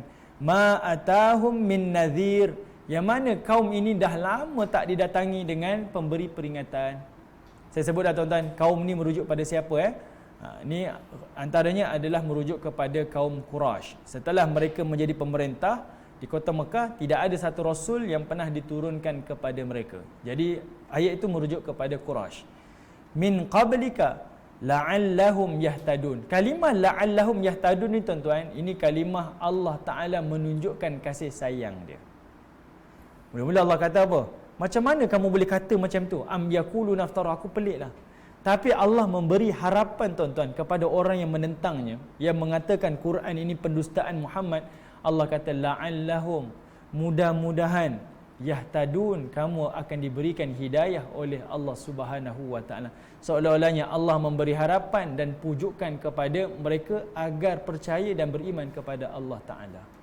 Allah boleh, tuan-tuan, menggunakan ayat-ayat kekerasan menolak mereka, tapi Allah Ta'ala tetap memujuk la'allahum yahtadun. Mudah-mudahan kamu akan satu masa nanti menerima hidayah daripada Allah. Dan bukti memang ada. Saya sebut tadi, Umar Khattab masuk Islam, Abu Sufyan yang menentang Nabi akhirnya masuk Islam. Kan? Siapa lagi tuan-tuan? Khalid Al-Walid yang menentang Nabi akhirnya masuk Islam. Safwan bin Umayyah yang menentang Nabi akhirnya masuk Islam. Punya banyak, ramai musuh-musuh Nabi. Akhirnya twist kehidupan mereka tuan-tuan. Dulu pembenci Nabi, akhirnya menjadi pecinta Nabi. Dulu penentang Islam, akhirnya mereka menyerahkan jiwa raga mereka, nyawa mereka untuk mempertahankan Islam. Allah Akbar. Kita tengok sejarah, kita akan nampak betapa luar biasanya Quran membentuk dan mengubah manusia. Sebab itu para hukama menyebutkan, tidak ada satu huruf pun yang berubah, tidak ada satu baris pun yang berubah dalam Quran, tapi Quran telah merubah ramai manusia. Kita punya buku tuan-tuan, sempurna mana pun, menang anugerah Nobel pun tuan-tuan, tetap ada version, new versionnya. Tak cukup ni, kita tambah lagi new version. Tambah lagi new version, buat yang lebih baik, buat yang lebih baik. Sentiasa kita upgrade penulisan kita, kandungannya yang kita rasa tak sempurna, dah lari, dah jauh daripada zaman dia. Tetapi tidak kepada Al-Quran. Tak pernah berubah satu huruf dan satu baris, tetapi dia berjaya merubah manusia. Yang itu menjadi bukti al-haq min rabbik, kebenaran yang datang daripada Allah Subhanahu wa taala. Okey. Baik tuan-tuan yang dirahmati oleh Allah. Itu ayat ketiga. Ayat yang keempat yang kita nak masuk pada hari ini tuan-tuan. Allah Subhanahu wa taala menunjukkan pada ayat yang keempat adalah siapa dirinya yang menurunkan Al-Quran. Kenapa kamu kena baca Quran? Kenapa kamu kena percaya kepada Al-Quran? Kenapa kamu kena beriktikad dan berpegang kepada Al-Quran? Bahkan kalau kamu menjadi mukmin, kamu kena beriman kepada Al-Quran sebagai salah satu daripada rukun iman kamu. Kenapa tuan-tuan? Sebab Quran itu daripada Allah. Allahul ladzi khalaqas samawati wal ard. Dialah Allah yang telah menciptakan daripada tak ada kepada ada. As-samawat, iaitu langit yang berlapis-lapis. Tapi Puan Syima maklumkan pada saya tuan-tuan, saya cari-cari tak jumpa-jumpa jawapannya tuan-tuan. As-samawat kalau diterjemahkan dalam English translation, dalam Quran English translation tuan-tuan, as-samawat diterjemahkan sebagai heaven.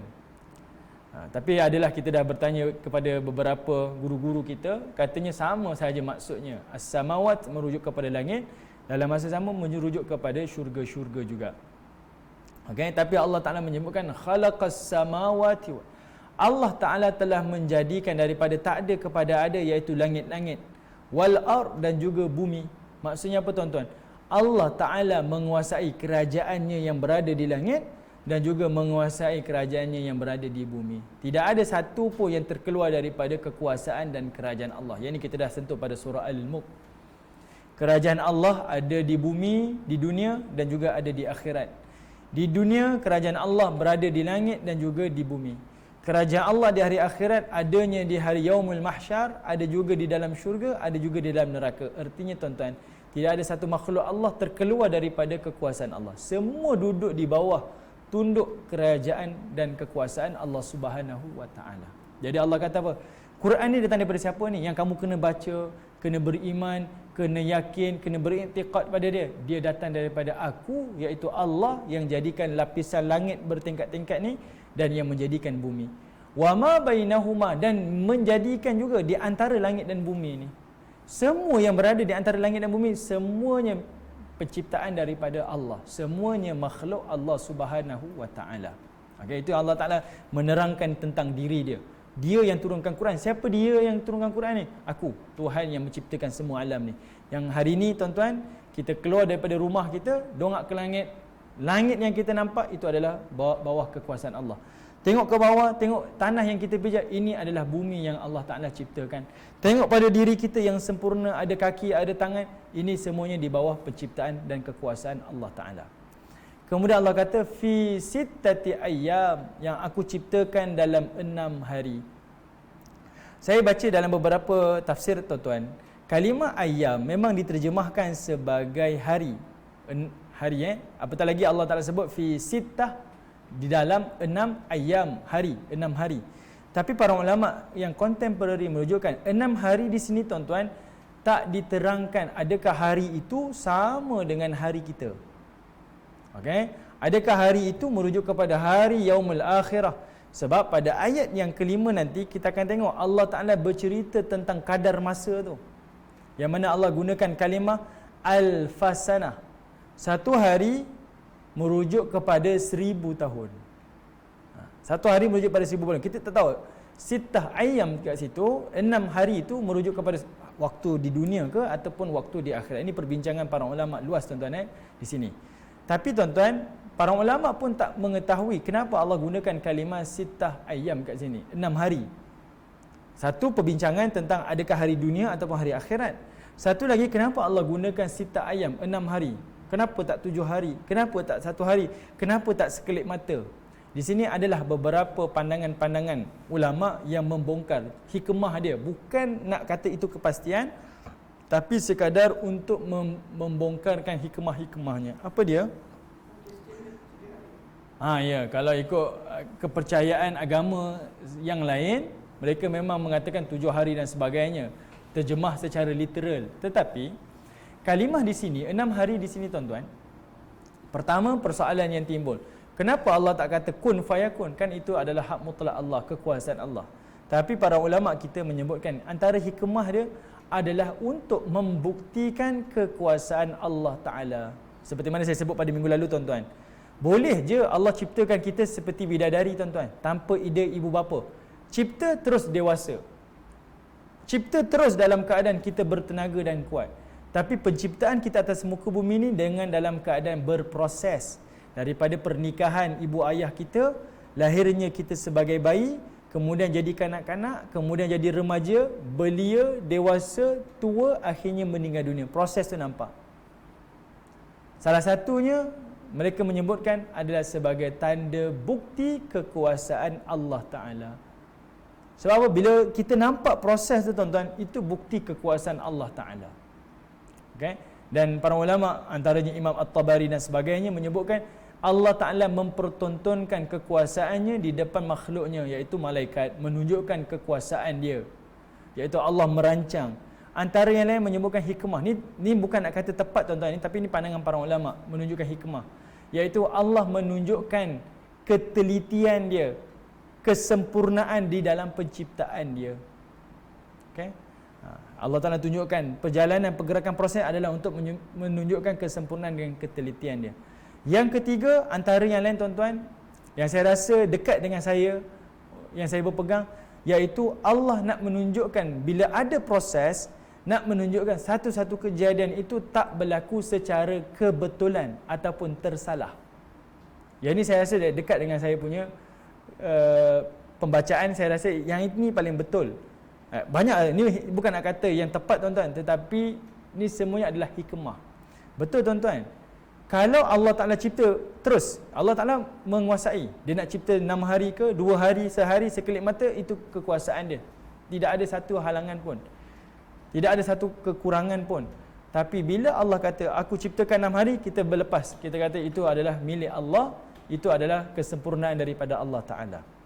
Cumanya, hikmah yang disebutkan oleh para ulama tafsir, kenapa tak cipta setermata tuan-tuan? Antara hikmahnya adalah nak menunjukkan dia bukan diciptakan sebagai kebetulan.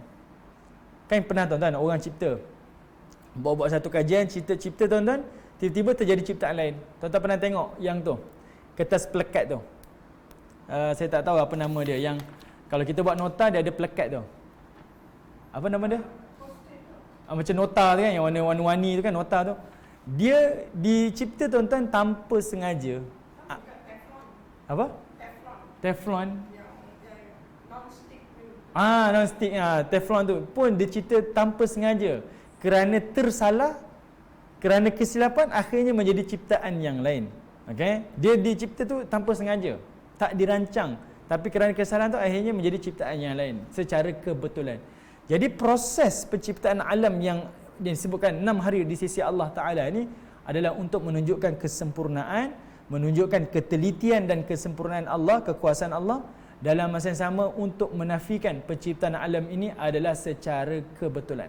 Tetapi dia diciptakan dalam keadaan dia dirancang sempurna oleh Allah Subhanahu Wa Ta'ala. Ini hikmah tuan-tuan. Okey, tidak ada yang betul, tidak ada yang salah. Ini adalah hikmah yang disebutkan oleh para ulama. Sebab itu disebut sittah ayyam, 6 hari. Kemudian thumma stawa 'alal 'arsy, dan Allah Subhanahu wa taala beristiwa di arasy. Okey, ini pun perbincangan yang panjang daripada para ulama kita, daripada Ahlus Sunnah, iaitu Allah Taala meletakkan, menyebutkan dia beristiwa di arasy, terpulanglah kepada Allah Subhanahu wa taala, tak perlu dihurai dan dipersoalkan bagaimana dan sebagainya. Kalau tuan-tuan baca Buya Hamkah di dalam tafsir Al-Azhar, dia mengatakan Imam Malik bin Anas menyebutkan Allah sebut tentang kursi jelas, Allah sebut tentang arasy pun jelas, tak perlu difikirkan dan dibincangkan sebab ia adalah perkara yang haram. Buat apa menjelaskan benda yang kita tak mampu untuk merungkaikan, tuan-tuan? Tak menjadi faedah pada kita. Adakah kursi Allah tu lebih besar daripada Allah? Sebab ialah kalau saya duduk di atas kursi, tuan-tuan, maksudnya kursi ni lebih besar daripada saya. Kalau kursi ni kecil, saya takkan duduk. Artinya Allah Taala masih kecil daripada penciptaan dia. Ini cerita yang lebih besar, tuan-tuan, tak perlu diulaskan. Jadi kita beriman Allah Taala beristiwa di arasy seperti mana yang dia sebutkan di dalam ayat-ayatnya. Kita beriman saja, dan sama sekali dia tidak akan sama dengan makhluknya. Sama sekali tidak akan sama. Kita takkan mujassimah, menjisimkan Allah seperti mana keadaan makhluk dia.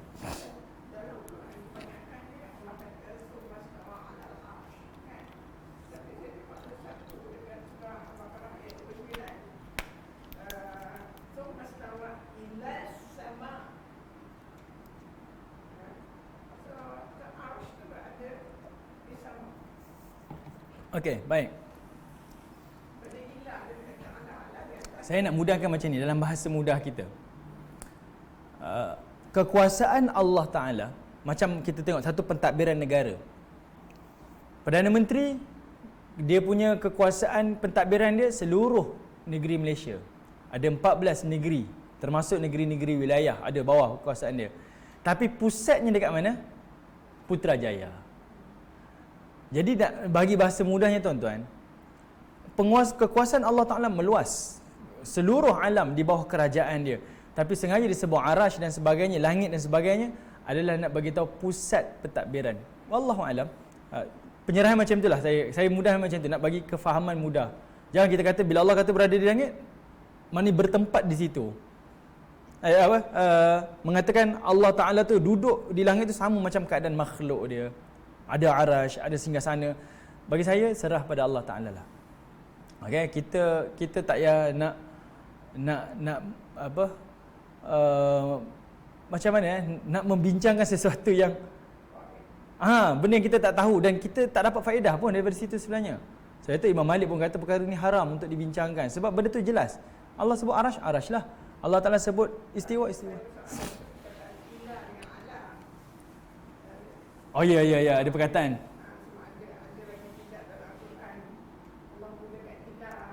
Ila sama dengan alal arsh tu.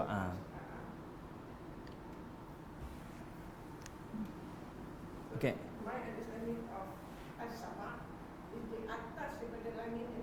Ya, mesti above. Allah Taala, bila kita kata Allah Taala, macam mana nak kata? Bila kita kata Allah Ta'ala tu persoalan yang salah. Kita kata Allah Ta'ala berada di arasy dengan membayangkan Allah berada di arasy. Contoh kan, kita akan cakap yang sebenarnya Ahlussunnah wal Jamaah meletakkan terpulang kepada Allah Ta'ala. Itu Allah Ta'ala punya keadaan, kita just beriman saja dengan ayat-ayat dia. Tapi bila kita nak fikir lagi, kita kata Allah berada di arasy. Dan kita bertanya pada orang, macam mana Allah berada di arasy? Itu adalah soalan yang salah. Sebab dia bukan kaifa, bukan bagaimana tu, keadaan tu bukan. Sebab Allah Ta'ala dia berkuasa, artinya dia akan berada di luar daripada, contoh macam mana? Berada di luar penciptaan dia. Maknanya Allah tak akan tertakluk pada masa, contoh. Macam mana saya nak kata? Ya, tapi kita tak boleh kata macam tu sebab kita akan menafikan ayat-ayat Quran yang mengatakan Allah beristiwa di arasy. Jadi bila kita bertanya, Allah berada di arasy, saya nak bagi tahu itu adalah persoalan yang salah. Sebab kalau kita faham, kita tak akan bertanya macam tu.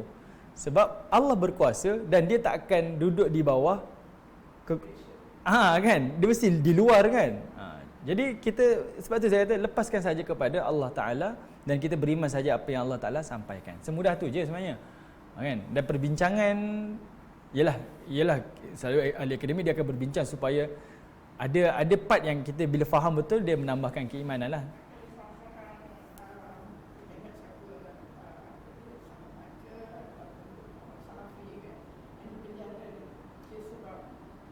Berbincang. Oh ya.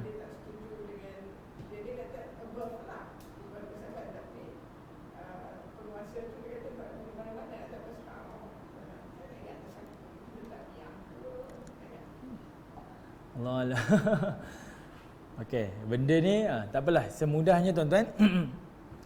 Bila Allah kata kemudian dia beristiwa di arasy Allah Subhanahu Wa Taala, mudahnya kita sebagai orang awam melepaskan Allah Ta'ala beristiwa di arasy Allah mengikut keadaan Allah Ta'ala lah, tanpa kita menjisimkan. Maksud menjisim ni, kita membayangkan Allah ada singgasana, Allah ada kerusinya, Allah duduk macam kita, Allah tak perlu ke sampai seperti itu. Kita kata Allah beristiwa di arasy seperti mana yang Allah kehendaki, mengikut keadaannya, tanpa perlu pada bayang-bayangan yang lain. Yang kita meyakini ini Allah Ta'ala yang maha berkuasa, dia ciptakan dan akhirnya dia bersemayam. Kemudian Allah Ta'ala menyebutkan, ma lakum min dunihi min waliyyin wala syafi'. Kata Allah Subhanahu Wa Ta'ala, ma lakum min dunihi min waliyyi, dan tidak ada selain daripada Allah min wali, iaitu penolong, wala syafi', dan tidak ada yang memberi syafaat. Ayat ni tuan-tuan adalah merujuk kepada orang Quraisy. Yang mana orang Quraisy tuan-tuan, mereka menyembah berhala, mereka menyembah sembahan-sembahan mereka dengan mengharapkan sembahan mereka inilah yang akan menjadi penolong dan pembantu mereka, dan sembahan-sembahan inilah yang akan memberi syafaat kepada mereka. Yang ini yang Allah Ta'ala kata, mereka berhala-berhala ini, patung-patung sembahan ini, makhluk-makhluk yang kamu jadikan Tuhan ini, mereka tidak ada yang mampu menjadi wali kepada kamu, pelindung bagi kamu, dan tidak akan menjadi syafaat kepada kamu. Mereka tak memiliki apa-apa pun, melainkan aku sahaja Tuhan yang mampu memberi perlindungan dan juga memberi syafaat kepada kamu. Jelas ni tuan-tuan, Allah Ta'ala sebut. Sebab apa? Kalau tuan-tuan tengok Abu Sufyan, dia keluar sahaja daripada perang Uhud, tinggalkan medan Uhud tuan-tuan, dia menyebutkan Al-Uzza, dia kata, kami ada Uzza sebagai wali kami. Sahabat-sahabat Nabi menjerit tuan-tuan, dia kata Allah maulana, Allah adalah pelindung kepada kami, wala maula lakum, dan tidak ada pelindung bagi kamu wahai Khalid, wahai Abu Sufyan dan juga Quraisy. Okey? Sebab apa tuan-tuan? Bila Allah kata dia adalah wali, pelindung kita tuan-tuan, artinya Allah tersangat dekat dengan kita. Sebab sifat pelindung ni, dia mesti berkuasa dan dia mesti dekat dengan kita. Manakala syafi' memberi syafaat, sesuatu yang nak memberi sesuatu pertolongan, syafaat, kebaikan kepada seseorang, artinya dia memiliki dan dia berkuasa kepada sesuatu, baru dia mampu memberi kepada orang lain. Kita ada duit, baru kita boleh mampu memberi duit kepada orang lain. Tak ada duit, macam mana nak beri tuan-tuan?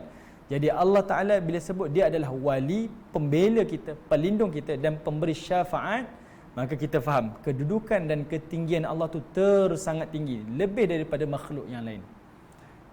Artinya di sini tuan-tuan, tidak ada kesyirikan kepada Allah. Setelah Allah kata, aku menjadikan langit bumi ini dan seluruh di antaranya, yang kita kalau fikir, macam mana alam ni, yang ini pokok, ini lautan, ini gunung ganang, ini alam panorama, semua Allah ciptakan, tidak ada yang terkecuali. Itu keimanan kita. Dan kita meyakini, tidak ada satu makhluk yang boleh beri manfaat dan kemudaratan melainkan Allah. Tidak ada sesuatu yang boleh melindungi kita melainkan Allah. Itu iktikad kita. Yang itu yang Allah Ta'ala sebut dalam ayat yang keempat. Quran ni daripada siapa? Ni daripada aku. Aku yang membela kamu, aku yang memberi syafaat kepada kamu, aku yang menciptakan kamu dan seluruh kandungan alam ni. Itu mesej yang Allah Ta'ala nak sampaikan. Afala tatadhakkarun. Kemudian kata Allah Subhanahu Wa Ta'ala, apakah kamu tidak memperhatikan? Adakah kamu ni tak nampak, tak ingat, tak perhatikan? Yang aku sebut-sebut semua ni semuanya di bawah kerajaan dan kekuasaan Allah Subhanahu wa taala. Tuan-tuan, mudahnya tuan-tuan, tadabburnya ayat keempat adalah bercerita siapa Allah yang menurunkan Al-Quran. Okey, di sini sebab itu Allah Taala menyebutkan dia mencipta langit dan bumi, dan di antaranya, dan Allah Taala duduk bersemayam di arasy-Nya, kemudian tidak ada pelindung, pembela dan pemberi syafaat melainkan Allah. Sebab dia nak bagi tahu Quran yang turun tu daripada aku, iaitu Allah yang memiliki kesemua ni, yang paling tertinggi. Kemudian tuan-tuan, ayat yang kelima lebih hebat lagi. Kemudian Allah kata apa? Yudabbirul amra minas sama ilal ard. Kemudian Allah Ta'ala mengatur, mentadbir segala al-amr, urusan. Kalau perhatian kalimah yudabbir tu disebut sebagai mentadbir, mengatur. Tapi kalimah yudabbir tu datang daripada kalimah dabara. Apa sebutnya tuan? Dubur, belakang. Maknanya balik tabir.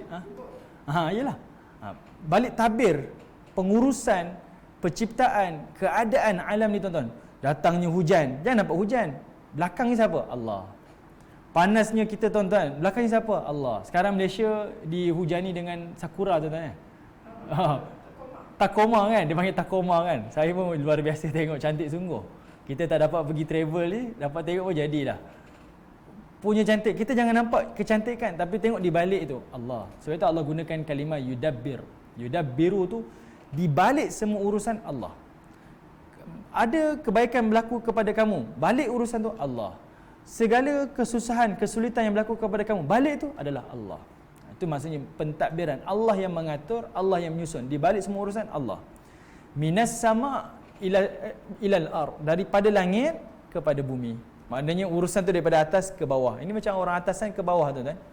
Urusan bawah daripada atas ke bawah. Thumma ya'ruju.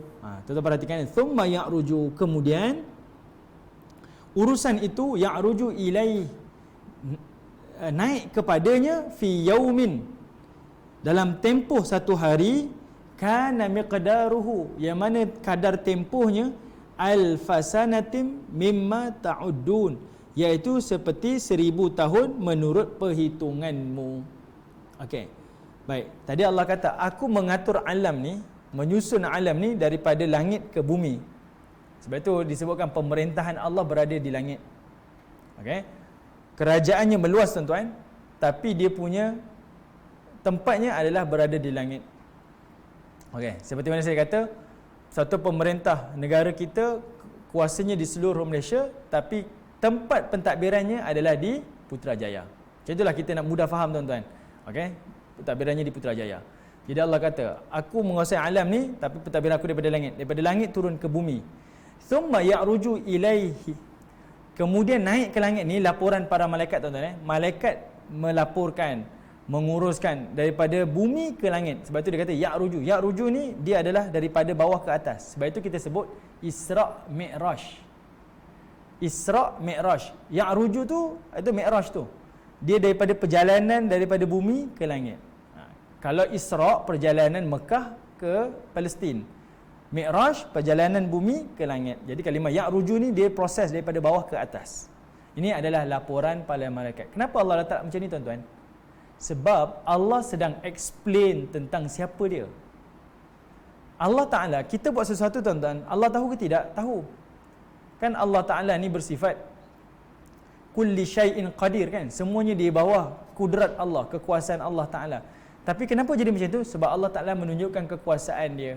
Adanya malaikat-malaikat ni menunjukkan kekuasaan kerajaan Allah Ta'ala. Allah mengatur tuan-tuan, tapi ada malaikat yang akan beri laporan kepada Allah Ta'ala, naik kepada langit.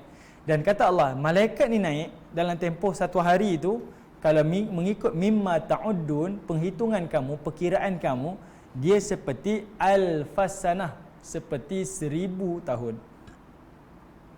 Jadi di sini para ulama bincang panjang tuan-tuan. Okey, saya nak tunjuk pada tuan-tuan. Lagi menarik, kalau tuan-tuan tengok surah Al-Ma'arij. Tuan-tuan tengok.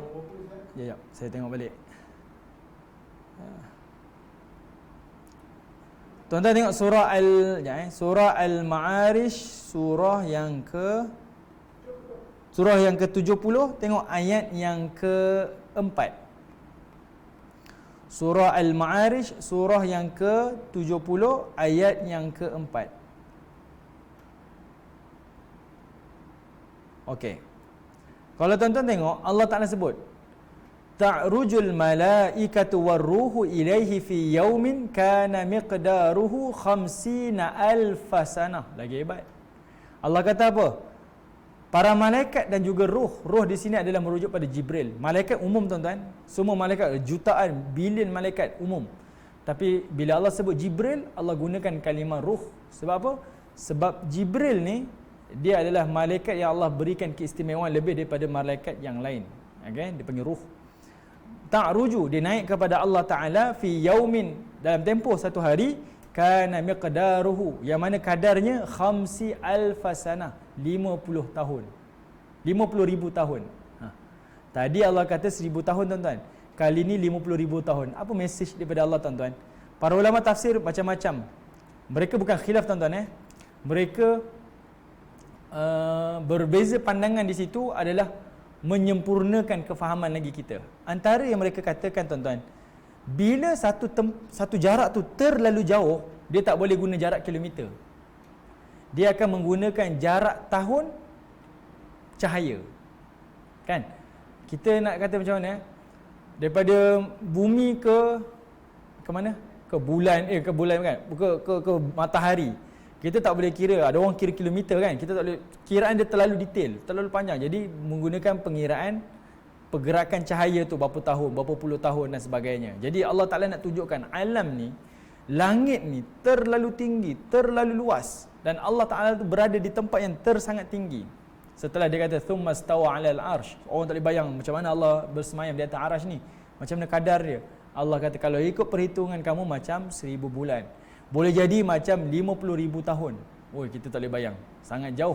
Tapi Allah Ta'ala menunjukkan ia adalah perkara ghaib yang sekelip mata mengikut kekuasaan Allah Subhanahu Wa Ta'ala. Ada yang mengatakan ini adalah merujuk kepada waktu di hari akhirat. Kan, satu hari di dunia bersamaan dengan 1,000 tahun di hari akhirat. Ataupun 50,000 tahun dalam surah Al-Ma'arij tadi adalah merujuk kepada ini tempoh yang manusia akan berada di yaumil mahsyar nanti, menunggu perhitungan daripada Allah, tempohnya 50,000 tahun. Ini adalah perbincangan para ulama tafsir, adalah untuk menyempurnakan kefahaman. Bukan mereka berbeza. Kalau hukum fiqh mereka berbeza, ada halal, ada kata harus, ada yang kata ini makruh, ada yang kata ini harus. Itu perbezaan tuan-tuan. Tapi di sini adalah menyempurnakan pandangan kita, nak tunjukkan ini adalah kekuasaan Allah Ta'ala. Saya sebut tuan-tuan, ayat 45 adalah menunjukkan kekuasaan Allah. Siapa dia Allah yang turunkan Quran yang kamu mesti baca? Kamu kena yakin, kamu kena beriktikad, pegang sungguh-sungguh ini adalah kalam Tuhan sebagai kehidupan kamu. Sebab ini datang daripada Allah Subhanahu Wa Ta'ala. Baik. 6 tuan-tuan.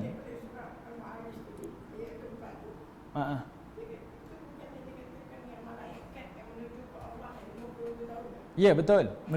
Menuju kepada Allah dalam tempoh 50,000 tahun. Kalau ikutkan di sini malaikat. Maknanya malaikat daripada, kan sebab tu ya'ruju tu saya sebutkan tadi, dia daripada proses bawah ke atas. Itu namanya ya'ruju.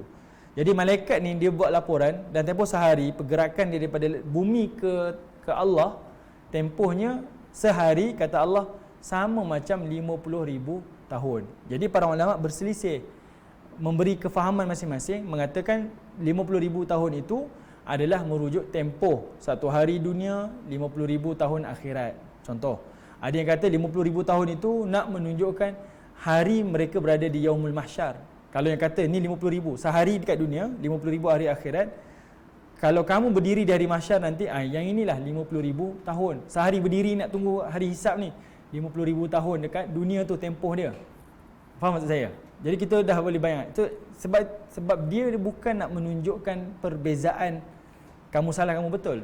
Dalam ilmu tafsir, perbezaan di situ, perbahasan di situ adalah untuk menyempurnakan kefahaman. Tapi nak tunjukkan dia tempoh yang sangat jauh.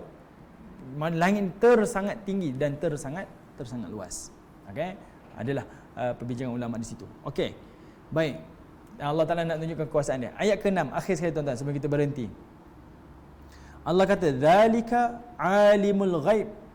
Bahkan dialah Allah yang demikian alimul ghaib, yang mengetahui perkara yang ghaib, wasyahadah, dan dia memperketahui perkara yang nyata. Kenapa Allah sebut ghaib wasyahadah?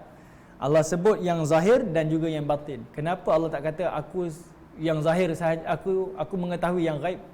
Sebab kalau Allah kata aku mengetahui yang ghaib, logik akal kita, yang zahir pun Allah tahu. Faham tak? Kalau saya kata saya tahu benda-benda ghaib ni, automatik kita faham bahasa dia. Yang ghaib kalau dia tahu, yang zahir lagilah dia tahu. Tapi Allah memilih aku tahu yang ghaib dan aku tahu yang nyata. Seolah-olahnya perkataan syahadah kat situ macam sia-sia disebut. Tak perlulah sebab dah sebut ghaib. Tapi para ulama kata tuan-tuan, Allah tahu perkara yang ghaib dan nyata dekat situ adalah untuk menunjukkan kepada kita di sisi Allah, pada pandangan Allah, ghaib dan nyata tu sama. Ghaib dan nyata tu sama, tidak ada perbezaan. Ya, ghaib pada makhluk tapi tidak pada Allah. Contoh, ni ayat ni membuatkan kita lebih berhati-hati bila kita beribadah kepada Allah. Kita jangan sekadar bawa zahir kita beribadah, hati tak jaga langsung. Di sisi Allah, pandangan Allah pada kita, dua-dua dia nampak, sama je. Yang ghaib dia nampak, yang nyata pun dia nampak. Okey, tidak ada perbezaan. Okey. Baik, kemudian Allah kata dia juga adalah Al-Azizur Rahim. Dia juga yang Maha Perkasa lagi Maha Penyayang. Kenapa tuan-tuan Allah gunakan kalimah Al-Aziz dekat sini? Kat sini menarik, kalau nak bincang nama Allah ni sangat menarik untuk kita ulas. Nama Allah, dulu kita jumpa nama Allah Al-Azizul Ghafur. Allah juga gunakan Al-Azizul Hakim. Ini antara kebiasaan Allah gunakan. Bila Allah sebut dia Maha Perkasa, Al-Aziz, selalu dia akan sebut dia adalah Al-Hakim. Maksud dia perkasa tuan-tuan, gagah perkasa, tapi dia bijaksana, dia bukan sembrono, dia bukan zalim, dia bukan jahat. Sebab orang bila dia berkuasa tuan-tuan, dia bertindak mengikut syahwat. Itu makhluk. Tapi Allah tak, aku bertindak dengan kebijaksanaan aku. Ada kala Allah kata aku Al-Azizul Ghafur, aku Maha Perkasa dan aku Maha Pengampun. Dalam surah Al-Mulk kita sentuh, Allah kata Allazi khalaqal mauta wal hayah, aku ciptakan hidup mati ni, dan Allah akhiri dengan aku adalah yang perkasa. Sebab apa? Hidup mati kamu, undang-undang dia, peraturan-peraturan dia duduk di bawah peraturan aku. Aku Al-Aziz, perkasa. Kamu tak boleh sanggah dan kamu tak boleh argue aku. Aku perkasa. Kamu suka ke tak suka, tetap kena tunduk pada aku yang perkasa. Tapi Allah kata aku juga adalah Al-Ghafur. Kalau kamu tak mampu nak tunaikan, kamu kena tahu aku juga adalah Tuhan yang Al-Ghafur, Maha Pengampun. Kamu tak mampu, tak apa, aku pengampun. Aku tak akan zalimi hamba-Ku. Sebab tu ayat-ayat lepas tu tuan-tuan kita dah tengok surah Al-Mulk, Allah bercerita tentang manusia masuk neraka bukan kerana Allah zalim, tapi kerana salah mereka. Okey, kesilapan mereka, kerana kesombongan mereka daripada perintah Allah dan juga peringatan daripada Allah. Tapi di sini Allah guna Al-Azizur Rahim. Setelah Allah kata yudabbiru amra minas sama, aku mentadbir alam ni, langit dan bumi, aku mentadbir urusan daripada atas ke bawah, laporan naik semua ke atas. Allah tutup dengan Al-Azizur Rahim. Aku perkasa, semua bawah pemerintahan aku. Kuasa aku, kehendak aku, keinginan aku. Ada orang boleh halang? Tak boleh. Ada orang boleh argue? Tak boleh. Tapi Allah kata Ar-Rahim, yang mana semua urusan ni tertakluk di dalam bawah kasih sayang aku. Mana alam ni terjadi tuan-tuan, peraturan yang terjadi, urusan yang berlaku dalam kehidupan kita, kita kena yakini Allah yang perkasa, yang menentukan, tapi dia letakkan dengan kadar Ar-Rahim, kasih sayang pada kita. Jangan kita, Allah zalim lah, dia takdirkan saya macam ni, saya dapat anak macam ni, saya lahir daripada keluarga macam ni, saya lahir dalam keadaan tak sempurna, kita rasa Allah zalim. Tak, Allah kata aku Ar-Rahim. Semua yang berlaku atas kehendak aku yang perkasa. Tapi kamu kena sedar, aku adalah Ar-Rahim, Tuhan yang sangat sayang kepada kamu, yang tak akan berbelah bagi, lebih sayang seorang ibu kepada anaknya. Kita tengok ibu sayang anak tuan-tuan, tapi kita kena percaya Allah lebih sayang daripada seorang ibu kepada anak dia. Kita ambil gambaran mudah, saya tak kata betul tuan-tuan, tapi nak bagi gambaran mudah. Dulu kita kecil-kecil mandi sungai. Kalau saya duduk di kawasan kampung tuan-tuan, anak saya memang duduk masuk parit, keluar parit, masuk kebun, keluar kebun. Kita ni memang orang tua, kita akan marah lah. Kamu tak tahu ke bahaya kita pun ni. Anak yang tak faham ni, serba-serbi tak kena. Masuk pagi tak boleh, nak duduk rumah main handphone tak boleh. Abah ni memang dia tak puas hati. Tapi bila kita dewasa, kita akan nampak di situ larangannya adalah kasih sayang Allah. Di situ ada kasih sayang ibu bapa dia. Larangan tu bukan ibu bapa saja nak zalim, tak, itu adalah kasih sayang. Macam tu kalau kita melihat kepada perintah Allah, larangan Allah, dia bukan larang kerana paksaan, bukan kerana dia nak tunjukkan ni, tapi di situ adanya kasih sayang daripada Allah Ta'ala kepada hamba-Nya. Okey. Baik tuan-tuan, kita berhenti pada ayat ke-6. Insya-Allah kita akan sambung pada ayat yang berikutnya pada masa yang akan datang. Insya-Allah. Assalamualaikum warahmatullahi wabarakatuh.